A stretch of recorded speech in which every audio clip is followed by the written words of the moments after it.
Caption ফিকশনে আজকের গল্প সত্যজিৎ রায়ের গল্প পুরস্কার।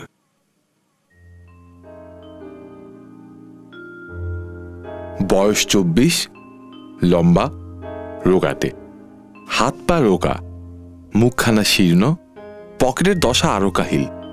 লোকটি একজন শিল্পী। গল্পের সূচনায় তাকে তেপায় একটি চেয়ারে বসে থাকতে দেখা যাচ্ছে। যেভাবে বসে আছে তাতে মনে হয় নড়াচড়া করবার উদ্যমটুকু পর্যন্ত নেই। ঠোঁট থেকে খুবই বিপজ্জনকভাবে ঝুলছে একটা আধখাওয়া সিগারেট। হাতে একখানা বই। লোকটির তাবৎ মনোযোগ মনে হচ্ছে ওই বইখানাতেই নিবদ্ধ।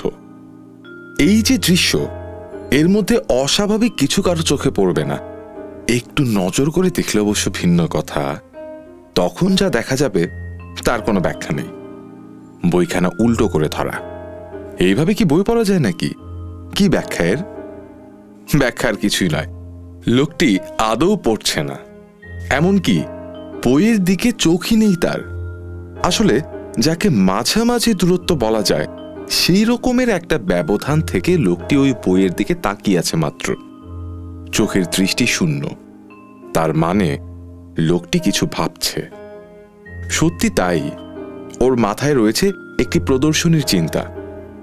আজ সকালেই কাগজে বেরিয়েছে প্রদর্শনীর খবর। এবারকার চারুকলার প্রদর্শনী নাকি এত বড় আকারে অনুষ্ঠিত হতে চলেছে, আর মিডিয়াম বা মাধ্যম ব্যবহারের ব্যাপারেও কোনো বিধিনিষেধ নেই। শিল্পীওটা বেছে নিতে পারবেন তার আপন ইচ্ছা অনুযায়ী। এই প্রদর্শনীর এ দুটোই হচ্ছে মস্ত বৈশিষ্ট্য। এর ফলে শিল্পীরা তাদের প্রতিভার পরিচয় একেবারে অবাধে দিতে পারবেন। প্রদর্শনীর এই যে বিজ্ঞপ্তি, এটা নিয়ে এখন ভাবছে আমাদের শিল্পী। ছাপার অক্ষরে যা কিনা একেবারেই ঠান্ডা ও নেহাতি একটা খবর মাত্র, তাই তাকে আলোড়িত, উত্তেজিত করে তুলেছে। দীর্ঘদিন যাবৎ সে তো ধৈর্য ধরে এইরকম একটা সুযোগেরই প্রতীক্ষায় ছিল।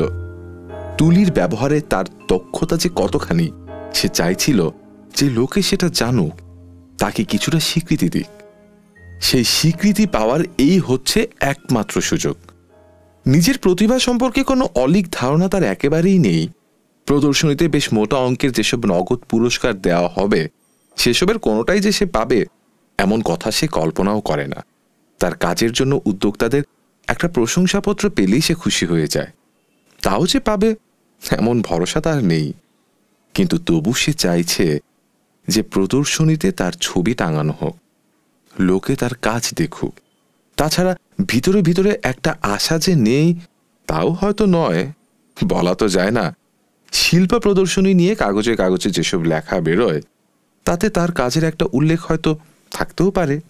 কোনো সমালোচক হয়তো লিখতেও পারেন, শ্রী অমুকের আ ফ্যামিলি গ্রুপ চিত্রখানির আবেদনও কম নয়, তার কম্পোজিশন চিত্তাকর্ষক, রঙের নির্বাচনেও বেশ মুন্সিয়ানার ছাপ রয়েছে, ইত্যাদি ইত্যাদি। শরীরে আলস্য, হাতের মধ্যে উল্টে ধরা বই। লোকটি এখন চিন্তামগ্ন। কি হবে তার ছবির বিষয়বস্তু, তাই নিয়ে সে ভাবছে। শিল্পের ব্যাপারে যদি তার কোনো ব্যক্তিগত পছন্দ অপছন্দ থেকেই থাকে, তো বলবো যে সে রিয়েলিজম বা বাস্তবতার অনুরাগী। যা বাস্তব তার সঙ্গে সে একেবারে আঠার মতো সেঁটে থাকে। প্রকৃতিকে ভেঙে চুরে বিকৃত করে দেখানোই তো আধুনিক শিল্পের রীতি হয়ে উঠেছে, কিন্তু তার সৌন্দর্যবোধ তাতে পীড়িত হয়। শিল্পে যে সুরিয়ালিজম বা অধিবাস্তববাদ বলে চলছে, তা তার ভীতি উদ্রেক করে।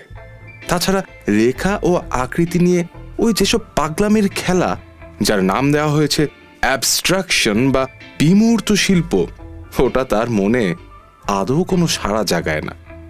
তার বন্ধুদের মধ্যে অনেকেই শিল্প নিয়ে বড় বড় সব কথা বলে।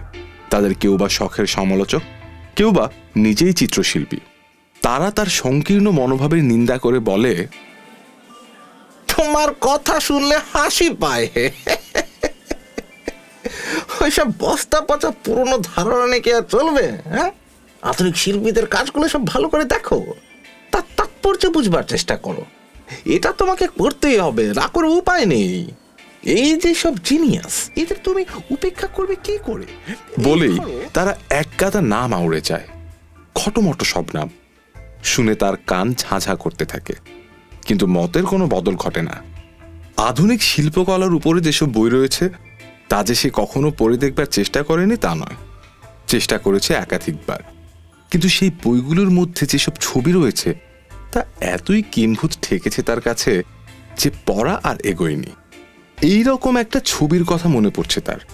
ছবিখানা দেখে মনে হয়েছিল কাঁচা হাতে কেউ নিয়ান্ডারটাল বা পুরো পোলীয় যুগের এমন এক আদি মানবীর ছবি এঁকেছে যার সম্ভবত গোদ হয়ে থাকবে, সেই সঙ্গে যার গলাটা একেবারে জিরাফের মতো লম্বা। অথচ সেই ছবির নাম কি দেওয়া হয়েছে? আদর্শ নারী। ভাবা যায়, তার মনে হয়েছিল এর চেয়ে অদ্ভুত রসিকতা আর কিছুই হতে পারে না। পরদিনই সে ছবি আঁকতে লেগে যায়। ওয়াটার কালারে সে সিদ্ধহস্ত, এটাও সে ওয়াটার কালারেই আঁকবে। ছবির বিষয়বস্তু কি হবে অনেক ভেবে চিন্তে আগের দিন সন্ধ্যাতেই সে তা ঠিক করে ফেলেছিল।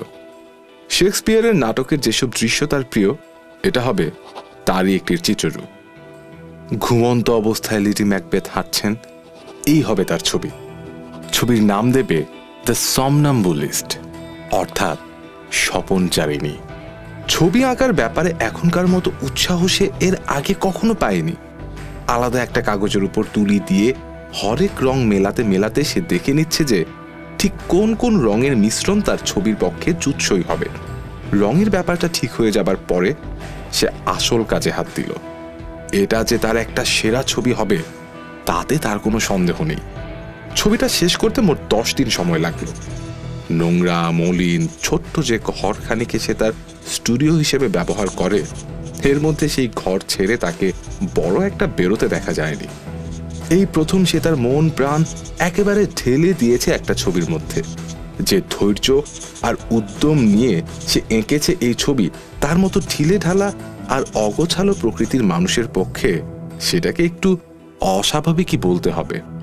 ছবির কাজ মোটামুটি হয়ে যাওয়ার পরেও তো এখানে ওখানে একটু আধটু তুলির ছোঁয়া লাগাতেই হয়। সেটা শেষ হলো 5ই জানুয়ারি তারিখে। তখন সন্ধে হয়ে আসছে। তুলি রেখে সে টান টান করে হাত ছড়িয়ে দিল। কাজের উত্তেজনায় দপ দপ করছে তার পেশিগুলো। তারা এখন বিশ্রাম চায়। একটু বাদেই কাজটা কেমন হয়েছে ঠিক মতো সেটা বুঝে নেওয়ার জন্য কয়েক পা পিছিয়ে গিয়ে সে তার ছবির দিকে তাকালো। তাকিয়ে রইল পুরো 5 মিনিট। চোখ দুটি আধ বোঝা, মাথাটা এক পাশে একটু হেলানো। ছবিখানিকে যত দেখে ততই ভালো লেগে যায়। রং, অভিব্যক্তি, কম্পোজিশন সবই সাক্ষ্য দিচ্ছে সেই প্রেরণার। ভিতরে যার তাগিদ ছিল বলেই এই ছবিখানা সে এইভাবে আঁকতে পেরেছে। হঠাৎই তার মনে হলো যে নিজেকেই সে অতিক্রম করে এসেছে। যা সে তার চোখের সামনে দেখছে তেমন ছবি যে সে আঁকতে পারবে নিজের সম্পর্কে এমন ধারণাই তো তার ছিল না। এখন সে দারুণ তৃপ্ত। সে বুঝতে পারছে যে 10 দিন ধরে এই যে এত পরিশ্রম করেছে সে জলে যায়নি। কিন্তু নিজের সৃষ্টি নিয়ে আত্মতৃপ্ত হয়ে বসে থাকবার মতো সময় তো নেই। প্রদর্শনীতে ছবি পাঠাবার আজই শেষ দিন। আজ রাত্রিরেই সে তার ছবি ডাকে পাঠিয়ে দেবে। নিজের ছবিতে সে যা দেখেছে সমালোচকদেরও সেটা দেখা চাই। আসলে তাদের দেখাটাই তো বেশি জরুরি। ইজেল থেকে ছবিখানা সে নামিয়ে রাখল। তারপর খোঁজে লেগে গেল সুতো আর মোড়কের কাগজের। ডাকঘর থেকে সে যখন বেরিয়ে এলো তার চোখ তখন টনটন করছে, রগও তপ করছে। যা পরিশ্রম গেল তাতে তো এমনটা হতেই পারে। পা দুটো যেন পাথরের মতো ভারী হয়ে আছে। ধীরে ধীরে পা ফেলে হাঁটতে লাগলো। শহরের যে অংশটা একটু নির্জন ফাঁকা, এখন সে সেইখানে যাবে। তার এখন একটু খোলা হাওয়ায় শ্বাস নেওয়া দরকার। সন্ধ্যার হাওয়ায় সুস্থ বোধ করল সে। ঘণ্টাখানেক বাদে সে যখন ঘরে ফিরল তখন তার ক্লান্তি অনেকটাই কেটে গেছে। পরদিন সকালে মনে হলো ক্লান্তির শেষ রেশটুকু আর নেই। সে এখন একেবারে টাটকা তাজা একটা মানুষ। ব্রেকফাস্ট করতে করতে কাগজ পড়ছিল সে। সেই সময় সোসাইটি অফ ফাইন আর্টসের ছোট্ট একটা বিজ্ঞপ্তি তার চোখে পড়ে। সোসাইটি জানাচ্ছে যে প্রদর্শনীতে এবার প্রচুর ছবি এসেছে। এবারকার প্রদর্শনী যে দারুণ সফল হবে তাতে তাদের সন্দেহ নেই। একবার তার মনে হলো এবারে স্টুডিওটাকে একটু পরিষ্কার পরিচ্ছন্ন করা দরকার। এত জঞ্জাল জমে গেছে যে সেসব সাফ না করলেই নয়। তারপরেই আবার আলস্য তাকে পেয়ে বসল। বসে বসে সে ভাবতে লাগলো উঠবে কি উঠবে না। শেষ পর্যন্ত মনে হলো সাফসুতরোর কাজটা পরে করলেও চলবে। সেদিন সে যখন ফের তার স্টুডিওতে গিয়ে ঢুকলো তখন সন্ধে উতরে গেছে, ঘর অন্ধকার। তারই মধ্যে হাতড়ে হাতড়ে সে সুইচ টিপে আলো জ্বালালো। স্টুডিওটা একেবারে যাচ্ছে তাই রকমের অগোছালো হয়ে আছে। এখানে ওখানে পড়ে আছে রঙের টিউব। তুলিগুলো যে কোনটা কোথায় ছড়িয়ে রয়েছে তার ঠিক ঠিকানা নেই। তাড়াতাড়ি কাজ করতে হয়েছে তো, তাই যেখানে যেটা রাখার কথা সেখানে সেটা রাখেনি। মেঝের উপরে ছেঁড়া ন্যাকড়া আর কাগজের নাই। স্টুডিওর এই বিশৃঙ্খল অবস্থা দেখতে দেখতেই হঠাৎ একখানা কাগজের উপর চোখ পড়ল তার। ইজেলের ঠিক নিচেই কাগজখানা পড়ে আছে। বুকটা হঠাৎ থক করে উঠল। এটা তার চেনা কাগজ। নিচু হয়ে কাগজখানা সে তুলে নিল। তারপরেই যেন অন্ধকার হয়ে গেল গোটা পৃথিবী। ইজেলটাকে আঁকড়ে ধরে নিজেকে কোনো মতে সে সামলে নিল। হাতের মধ্যে যে কাগজখানা আঁকড়ে ধরে রয়েছে সেটা তো সামান্য একখানা কাগজ মাত্র নয়, সেটাই যে তার সেরা ছবি, দ্য সমন্যাম্বুলিস্ট, স্বপনচারিণী। এত পরিশ্রম করে এত যত্ন নিয়ে যার ছবি সে এঁকেছে, সেই লেডি ম্যাকবেথ এখন তার ঘুমন্ত ভাষাহীন কাচের মতো চোখে তার দিকে তাকিয়ে আছেন। ওই চোখ দুটিও তো তারই দেওয়া। বিস্ময়ের প্রাথমিক প্রবল ধাক্কাটা কেটে যেতেই একটা ভয়ঙ্কর হতাশায় সে ডুবে গেল। গন্ডগোল যে কোথায় হয়েছে সেটা বুঝতে তার বিশেষ সময় লাগেনি। এবারও তার অন্য মনস্কতাই তাকে ডুবিয়েছে। তার জীবনে তো নতুন কিছু নয়, অতীতেও একাধিকবার এমন ঘটনা ঘটেছে তার জীবনে। তবে কিনা সে অন্য মনস্কতার পরিণাম বড়জোর হাসির খোরাক জোগাত। কখনোই এমন সর্বনাশ তার ফলে ঘটেনি। এবারে সেই সর্বনাশটাই ঘটল, নিদারুণ নিষ্ঠুর সর্বনাশ। মনে হলো প্রবল একটা গ্লানি যেন তার ভিতর থেকে উঠে আসছে। সে ভীষণ অসুস্থ বোধ করছে। কমিটির হাতে কি পৌঁছে দিয়েছে সে? পার্সেল খুলে একখানা কাগজ, আর সেই সঙ্গে শিল্পী ও ছবির নাম ছাড়া তো আর কিছুই তারা পায়নি। ছবির বদলে স্রেফ একখানা কাগজ পেয়ে তারা নিশ্চয়ই হেসে খুন হচ্ছে। ভাগ্যের নিষ্ঠুর পরিহাস ছাড়া আর কি বা একে বলা যায়। দাঁতে দাঁত ঘষে নিরুপায় আক্রোশে সে নিজেকে আর তার ভাগ্যকে বারবার ধিক্কার দিতে লাগলো। ছবিখানাকে কুচি কুচি করে ছিঁড়ে ফেলল সে। ছেঁড়া টুকরোগুলোকে নিক্ষেপ করলো বাজে কাগজের ঝুড়ির মধ্যে। পরের সপ্তাহে সে প্রাণপণ চেষ্টা করতে লাগলো এই বিপর্যয়ের কথা ভুলে যেতে। ভুলে যাওয়ার জন্য রং আর তুলি দিয়ে এমন সমস্ত কাজ করতে লাগলো যে ধরনের কাজ সে এর আগে কখনো করেনি। আসলে এ তো আর কিছুই নয়, নিজেকে ভুলিয়ে রাখার চেষ্টা। সে যখন এই চেষ্টা চালিয়ে যাচ্ছে আর বিপর্যয়ের ব্যাপারটা সত্যিই ভুলতে বসেছে, ঠিক তখনই 15ই জানুয়ারি অর্থাৎ প্রদর্শনীর যেদিন উদ্বোধন হবে সেই দিনটিরই সকালে একখানা চিঠি তার কাছে এসে পৌঁছল। সে তার ব্রেকফাস্ট সেরে নিচ্ছে, এই সময় চিঠিখানা সে হাতে পায়। নীল রঙের লম্বাটে খাম, তার উপরে পরিচ্ছন্ন প্রতীক। কারা এই চিঠি পাঠিয়েছে তা ওই প্রতীক দেখেই বোঝা যায়। চিঠি পাঠিয়েছে সোসাইটি অফ ফাইন আর্টস। খাম খুলে চিঠি বার করবার আগ মুহূর্তে সে ভাবল যে চিঠিতে কি থাকতে পারে। তার মনে হলো রহস্যজনক পার্সেলটি সম্পর্কে সোসাইটি নিশ্চয়ই কিছু জানতে চাইছে। সম্ভবত এটা নিয়ম রক্ষার ব্যাপার মাত্র, সোসাইটি যা হামেশা করে থাকে। স্থিরভাবে খামের মধ্যে আঙুল চালিয়ে চিঠিখানা সে বার করে আনল। চিঠির সূচনা এইরকম: প্রিয় মহাশয়, আমরা আপনাকে সানন্দ অভিনন্দন জানাই। কিন্তু এ তো অবিশ্বাস্য ব্যাপার। নিজের চোখকেই সে বিশ্বাস করতে পারছিল না। সংক্ষেপে আধা আনুষ্ঠানিক ভাষায় সোসাইটি তাকে জানাচ্ছে যে তার ছবি দ্য সমন্যাম্বুলিস্ট এবার একটি প্রথম পুরস্কার পেয়েছে। চিঠির উপসংহারে রয়েছে স্বনির্বন্ধ অনুরোধ, প্রদর্শনীর উদ্বোধন দিবসের অনুষ্ঠানে তার উপস্থিত থাকা চাই। তার মাথা ঘুরছিল, ব্যাপারটার মাথা মুন্ডু সে কিছুই বুঝতে পারছিল না। খুশি হবে কি, সে বিভ্রান্ত বোধ করছিল। প্রাথমিক উত্তেজনা কেটে যাওয়ার পর সে বুঝতে পারল যে কোথাও কিছু একটা গন্ডগোল ঘটেছে। নয়তো এমন হয় না, এমন হতে পারে না। আধ ঘন্টা বাদে সে যখন টাউন হলে গিয়ে পৌঁছল, নিরুদ্ধ উত্তেজনায় তখন তার দম প্রায় বন্ধ হয়ে এসেছে।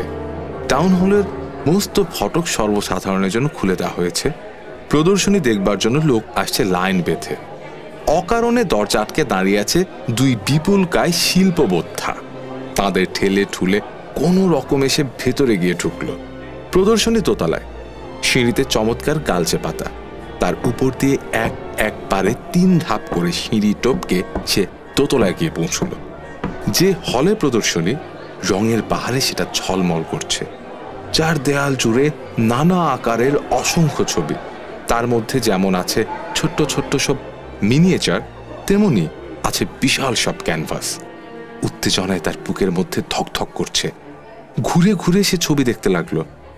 যেসব ছবি পুরস্কার পেয়েছে তার প্রতিটির তলায় পরিচ্ছন্ন একটি লেবেল আঁটা, তাতে শিল্পীর আর ছবির নাম। খুঁটিয়ে খুঁটিয়ে সেই লেবেলগুলো দেখে যাচ্ছে সে। উত্তর, পূব আর দক্ষিণের দেয়াল শেষ করতে তার পুরো 1 ঘন্টা লেগেছে। ল্যান্ডস্কেপ, ফিগার, স্টিল লাইফ, নানান মাধ্যমে করা স্কেচ, কোনোটাই সে বাদ দেয়নি। এ যেন তার দৃষ্টিশক্তির অগ্নি পরীক্ষা। চোখ লাল, ব্যথাও করছে, কিন্তু তা হোক, রহস্যের সমাধান না করে সে ছাড়বে না। সে যখন পশ্চিমের দেয়ালে গিয়ে দাঁড়ালো, তখন তার উৎসাহ অবশ্য অনেকটাই ঝিমিয়ে গেছে। কিন্তু সেখানে গিয়ে যা দেখল, তাতে তার উৎসাহের যেটুকু যাও বা অবশিষ্ট ছিল, তাও তার আর রইল না। দেয়াল জুড়ে ঝুলছে ভয়াবহ দুঃস্বপ্নের মতো সব ছবি, যার নাম কিনা অ্যাবস্ট্রাকশন বা বিমূর্ত শিল্প। প্রথম ছবিটাই প্রথম পুরস্কার পেয়েছে। নেহাতি অনিচ্ছায়, প্রায় যন্ত্রের মতো সে ছবিখানার লেবেলের উপর চোখ রাখল। নামটা চেনা চেনা মনে হলো। আরে, এ তো তারই নাম। আর ছবির নাম, ওটাও তার চেনা, দ্য সমন্যাম্বুলিস্ট। কিন্তু এটা কিসের ছবি? তুলি দিয়ে এই যে রং বেরঙের ছোপ লাগানো হয়েছে, এরই বা অর্থ কি? এরকম কিছু তো সে কশ্চিনকালেও আঁকেনি। একেবারে বিদ্যুৎ চমকের মতোই ব্যাপারটা সে বুঝে গেল। ছবি নয়, এটা সেই কাগজখানা। ছবিতে যে যে রং ব্যবহার করবে, তার মিশেল ঠিক করবার আগে এরই উপরে সে তার তুলি দিয়ে হরেক রঙের ছোপ লাগিয়েছিল।